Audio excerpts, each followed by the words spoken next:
All right, guys, so today we are looking at subtracting decimals.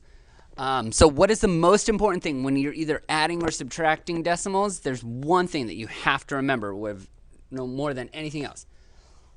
Line up the decimals. And, of course, it messed up, but I'll fix this for you guys. So line up those decimals. And what that means is really quite simple. That you need to make sure you're stacking your place values. The decimals, if you line up the decimals, then right away you know your ones place value and your tenths place value is going to line up perfectly. So if you stack those decimals, everything else is going to work out for you.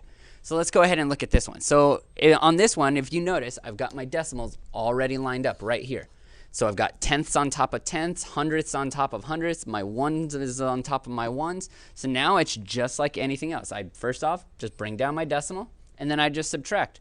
Can I go 0 minus 1? No, so I have to borrow from that tenths place value. So that tenths becomes a 0 and the hundredths becomes a 10.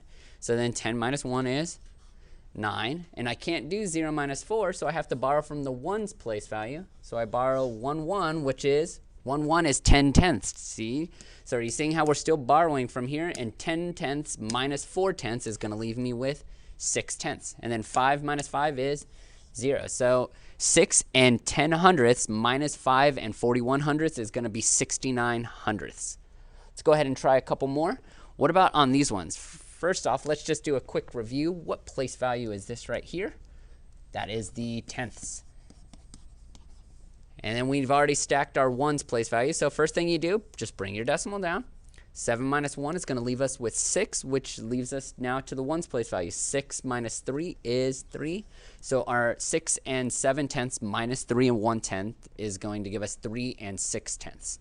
And same with this one. So we've got our tenths place value lined up, and we've also got our hundredths place value lined up. And this is just a good review. You should always get used to kind of labeling off where your place values are. It'll help you out later down the road. Since I can't take 5 hundredths out of 1 hundredth, I have to borrow from the tenths. So that becomes a, let me erase this just to give us a little more room. So that's going to turn into 7 tenths. And so then that 1 hundredth becomes 11 hundredths. And so 11 hundredths minus 5 hundredths is 6 hundredths. 7 tenths minus 5 tenths is going to give us 2 tenths. Bring down that decimal, and then 5 minus 2 is going to be 3. So 5 and 81 hundredths minus 2 and 55 hundredths is going to be 3 and 26 hundredths. All right, here's a couple more. I'm going to actually do these ones with you, and then I'll leave the last two for you guys to work on by yourselves. So on this one, once again, I've got my tenths place value lined up. I've got my hundredths lined up, my ones. My decimals are stacked nice and beautiful. So I just bring down my decimal, and then I just go straight to work with subtracting. And once you get your decimals lined up, it's really pretty easy, guys. All you got to do is subtract like what we've been doing since the beginning of the year. So 3 minus 1 is 2. So 3 hundredths minus 1 hundredth is 2 hundredths. 3 tenths minus 6 tenths. Since I can't do that, I'm going to borrow 1 whole from the ones place value. And so I'm adding 10 tenths. So 10 tenths plus 3 tenths is 13 tenths. 13 tenths minus 6 tenths leaves me with 7 tenths. And then 7 ones minus 4 ones is 3. So 8 and 33 hundredths minus 4 and 61 hundredths is going to be 3 and 72 hundredths.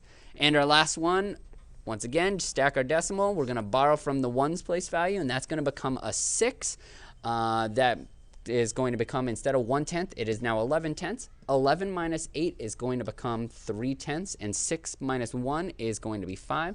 So 7 and 1 tenth minus 1 and 8 tenths is going to equal 5 and 3 tenths.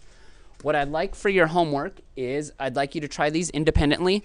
What I'd also like you to do is I'd like you to please do these also in expanded and word form. And this is going to just be a good review for us. So let's make sure that we try both of these, and I'll check on you guys tomorrow. Good luck. Have a great day.